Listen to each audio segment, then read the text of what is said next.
Hi everyone, welcome back to my channel. My name is Kylie. I'm an author, author-tuber, audiobook narrator, voice actress, and professional nerd.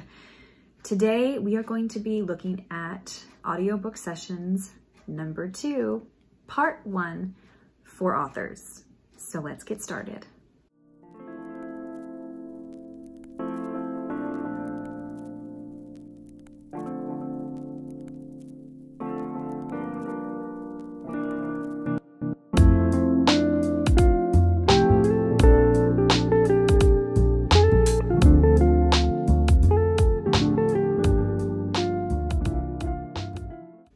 So congratulations, your book is ready to be published, but you're thinking you want to put it in audio and you're wondering, how do I start? This video is going to set the groundwork for what you need to do to get your book put into audio. So in the overview, we touched on how the audiobook world is growing, audiobooks are in demand, and we touched over several things that we are going to now deep dive into. We talked about how it's a fabulous extra avenue of income and it gives the reader something really special to have of your book.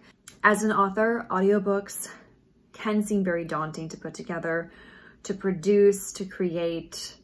I totally get it, but it's a lot more streamlined and easier than you may think. So let's look at some basic questions that you need to ask yourself when looking at getting into audio.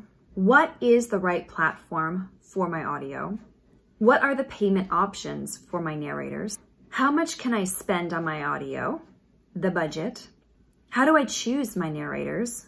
What's my part in the process? And how do I market my audiobook for the best return? So let's take a look at the different platforms first. There are several publishing options for audiobooks, as well as production houses, publishing houses, different audio producers, all of that stuff. So this is not an exhaustive list. This is a list of publishing houses and production companies that I have worked with or heard about. Now, the most common platform for authors to go to when they want to retain their own rights, to keep their rights to do their own audiobook themselves, will be acx.com. It is Audible's platform. You can choose from a variety of narrators on there. There's a variety of price ranges to choose from, and you keep full control of the process. You and the narrators create a working relationship throughout the process directly, and it also protects you as the rights holder and also protects the narrators. So ACX is a very good, solid contract, and everything that goes through ACX is really kosher. So what if a production company offers to buy your rights? You can agree and sign, you probably will get an advance. You have established narrators at the ready. You probably will get a preference to be able to say, hey, I would like so-and-so to work on my book. And if they're available, you probably will be able to book that narrator. But the production company produces everything and they're in charge more than likely of the timeline and the release dates, unless you have something specific in contract that's worked out. So your budget is all dependent on what you can spend and what you want to spend on your audiobook. And that is important. Knowing how much you have and how much you're willing to spend on your audiobook will really give you a good framework for how high of a narration cost you can have versus if you wanted to keep a low overhead. So what are your payment options? The fun stuff. The first option is pay per finished hour. So per finished hour is abbreviated as PFH. And basically you pay your narrator for the finished hour time on your audiobook. For example, bestseller number 1 is 5 hours long and your narrator have agreed to a per finished hour price of $100. You will pay your narrator $500 at the end when it comes to 5 hours. So basically a 5-hour audiobook might not seem to be that much. However, it will take your narrator about 7 to 8 hours to probably really sit down and work that audiobook and record it.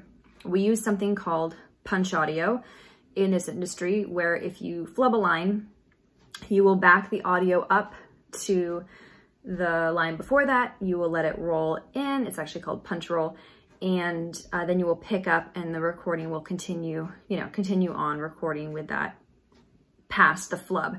So that totally gets taken care of, and you don't have to worry about going back and cutting things in post.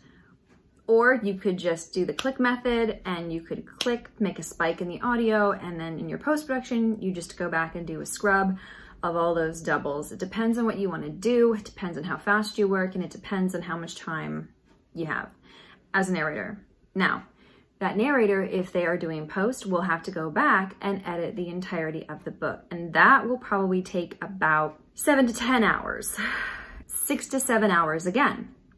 So what you see as a 5-hour finished product actually has had close to like 12 to 15 hours put into it from recording side and post-production side. And that's why some of the pay structures are set up the way that they are, because narrators have to think about how much their time is worth, and they know that they're only getting paid $100 per finished hour for an audiobook. In that $100, they have to also configure how much their time for post-production is worth if they are going to be the ones doing the post-production. That's just a thing to keep in mind. It's not as cut and dry, just 5 hours, slam bam, thank you ma'am. There is post-production that goes into this process as well. Royalty share, which is a 50-50 split.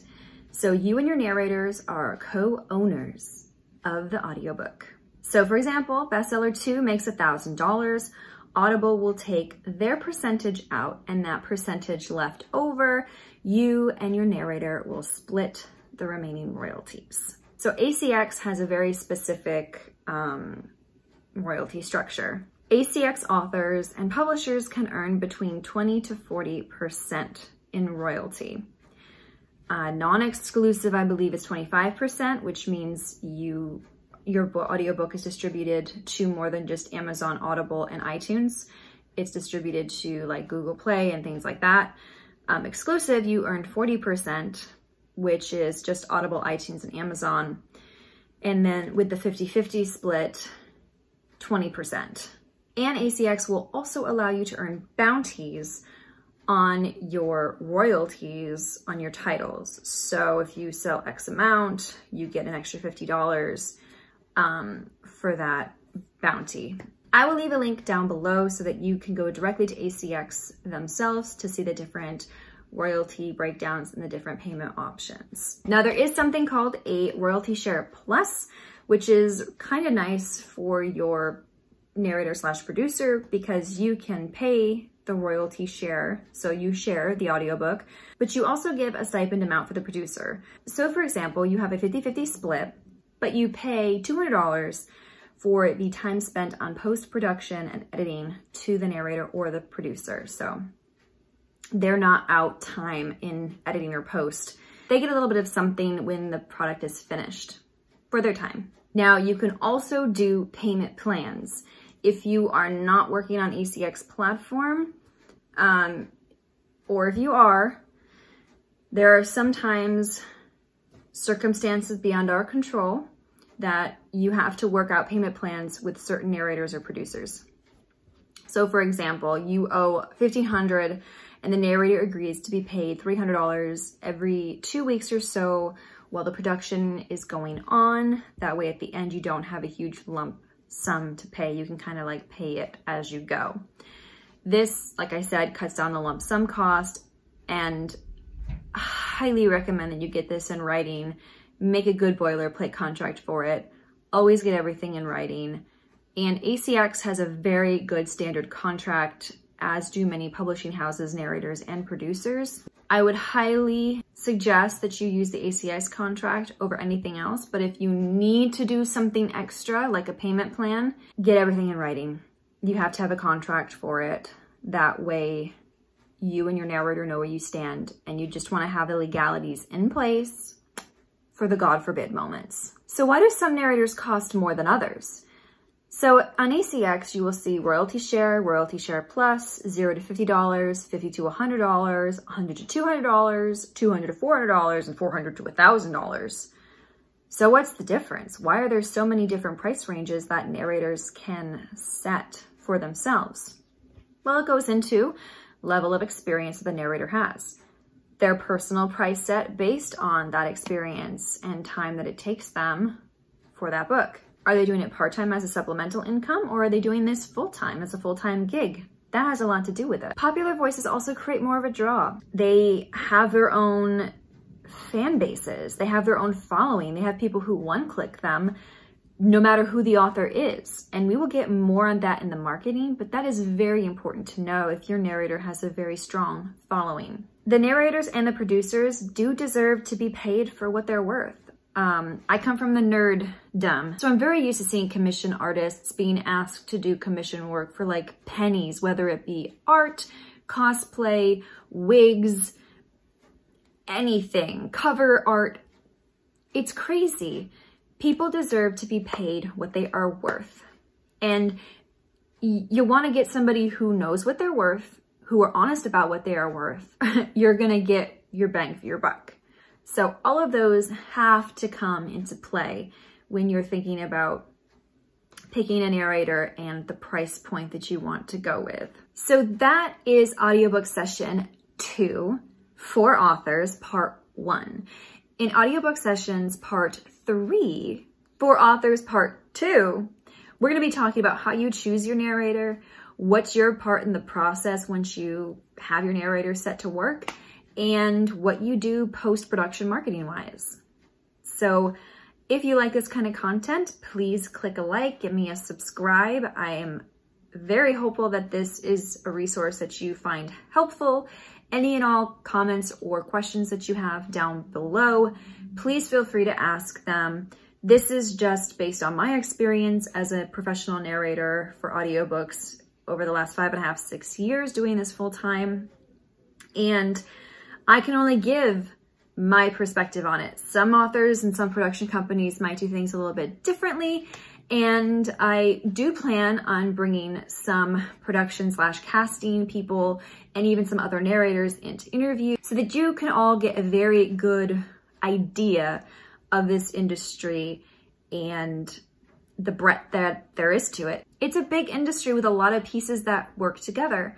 And I just hope that I am helping to shed a little bit of light on the inside scoop of what we do to bring audiobooks to life.